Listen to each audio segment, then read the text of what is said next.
In that case, we can move on to another idea about making transformers more efficient. And out of this exercise, you're going to see that a nice pattern shows up. You're going to see that transformers are actually recurrent neural networks. And how is this possible? This is beautiful. Let's recap transformers a little bit. This is the big architecture, or actually one of the transformer layers. You have a matrix here. The rows of this matrix are your word representations. The columns are actually your the entries of those word representations. That's the dimension, and this is the sequence length. And the role of this attention layer is for each word to pay attention to the other words. So x1 is going to pay attention to 2 up until n, x2 is going to pay attention to x1 and everybody else, and so on. There is going to be a residual connection, and after the residual connection, there is an important component that you cannot actually get rid of it. This is a really important component of transformers and is the most simple part, which is just a fully connected network with a residual connection. And that's going to give you the sentence representation for the next layer. And then you keep doing that. You have an input matrix, which is a sequence of n feature vectors, and each one have dimension f.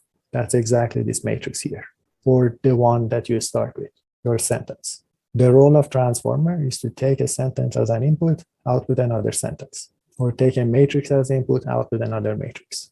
And you're decomposing it into layers like any other deep neural network. So that one is fine. There is going to be the attention component. There is going to be the residual connection, and then there is going to be a small feed-forward neural network, which are these. And so far, so good. And AL is your self-attention function. How does it work?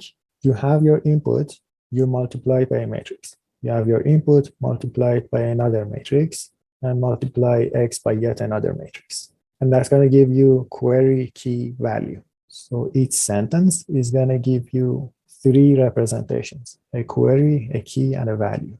And these are actually your learnable parameters. Without them, there is not going to be any learning going on. There is this minor detail that the dimension of WQ and WK could be the same, and dimension of WV could end up being different. And the reason for it is that you are going to multiply Q by K transpose, and then whatever this dimension is going to disappear. You're doing a summation of it. That one is going to disappear. Your attention is going to end up being size f by f, and then we can multiply that from left by any vector or any matrix whose first dimension is f. The second one doesn't really matter. So this is just a minor detail, but usually you set m to be equal to b when you're actually implementing this. You're going to take q, multiply it by k, transpose. You take the square root of the dimension. Otherwise, this is not going to converge. Otherwise, these are going to end up being big numbers. Once you push them through softmax, they're going to saturate. Their gradients are going to end up being 0, and there is not going to be learning going on. So for numerical reasons, you have to divide by the square root of d, and d is the dimension of these vectors, or these matrices. Okay, so far so good. And this softmax is actually row-wise. The rows of whatever that comes out of this operation are going to add up to 1, because you have an attention budget of 1. Then you're going to take that attention, spread it among your V. So far, so good. This was just a recap of what we have done already. So nothing new, just to introduce the notation. What is the idea here? Let's expand this.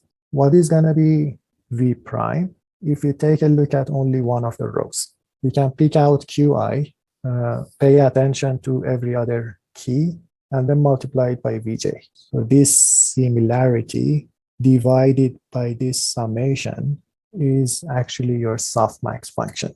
This similarity between any two vectors is the exponential, and we know that for softmax, you need to have exponential divided by the sum of exponentials, and that's going to give you that. So all you did is just expand this term out. So we did nothing so far. What is the idea here? This similarity is not the only similarity that we can work with. It doesn't have to be the exponential function. So the idea of this paper and the next one is that it doesn't have to be this function. We can change that. There is this kernel trick, or it's the reverse of the kernel trick, is that we can decompose this function similarity of Q and K using some feature representations. And that way you are decomposing by variable function into single variate functions. You're decomposing them. And this phi could be a matrix, could be a vector, or could just be a single function. And this is actually the function that this paper uses. It's exponential linear unit plus a 1. So whatever your K is, push it through this nonlinearity. This is not going to end up being the same. So this is a totally different function than what you have over there. This is not going to be exponential anymore. This is a new function that you're coming up with, but it has a nice property. It has a nice property that you can actually decompose your variables into Q and K. Any questions so far? Is everything clear up until this point? Okay, perfect. So this similarity is a function of two variables. Decompose it into the multiplication of two single variable functions. Why is it useful? Why would you do that? Let's take that and put it inside this formula. This similarity, just put it here. That's going to give you phi of Qi transpose phi of Kj, and then the same thing here. So here you're just using this formula. Now here's the cool part. This summation is over J. This term depends on I. So you can take that term and bring it outside this summation. Let's do that. Let's take that term, bring it outside the summation. We can do the same thing in the denominator as well. Now, why is this cool? You have a summation over your J. This is Kj. This is Vj. This has nothing to do with your query. You can compute it once and for all. Compute it once and reuse it. Compute this other guy once and reuse it. And this is the way that your cost is going to end up being linear. Because now all you need to do is, this guy is pre-computed. You need to do this multiplication. That multiplication, and then you have to have a for loop over I. And I is actually your sequence length. It's indexing over your sequence length. This was for the encoder part of your attention. For the decoder part, what would you do then? You need to do causal masking, because in the decoder, you're not allowed to look into the future. For encoder, it's fine. For decoder, you cannot do it. You do the same trick. This summation now is going to end up going up until I rather than the entire sequence length. You can call this Si. Unlike before, you cannot compute it once and reuse it because it's a function of I now, but you can actually compute Si from the previous time step. So you just add something to Si minus 1, the new component that you saw. And you're immediately seeing that recursive nature now. To compute Si, you need to know Si minus 1, and this should immediately remind you of recurrent neural networks. These are actually, you can interpret them as your hidden states. Same thing for Zi.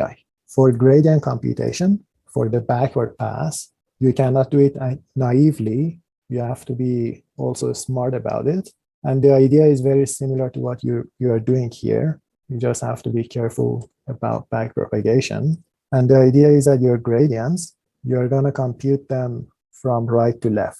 And this is actually very similar to backpropagation in time. You're borrowing ideas from recurrent neural networks here. Okay, and what is the actual recurrent neural network coming out of a transformer or transformer decoder? You start with some attention and normalizer memory, initialize them to be 0, compute Si and Zi in a recursive fashion as a function of Si minus 1, Zi minus 1. And then this term here is just the last observation that you saw. This is your key. This is your value. Same thing here. This is your key. And then for your query and this nonlinear function that you have here, feed-forward neural network, that one is efficient. We don't worry about that. You're going to use this formula here with a residual connection. That's how you're going to interpret transformer decoders as RNNs. Is it linear? The answer is yes. How do you compare it with locality sensitive hashing, the method that we just covered? Those ones are also linear, but this one is mathematically more elegant and much easier. And how do you compare it to a usual softmax transformer block? That one has a quadratic cost in terms of your sequence length. Any questions about this one? Was everything clear? Okay, perfect.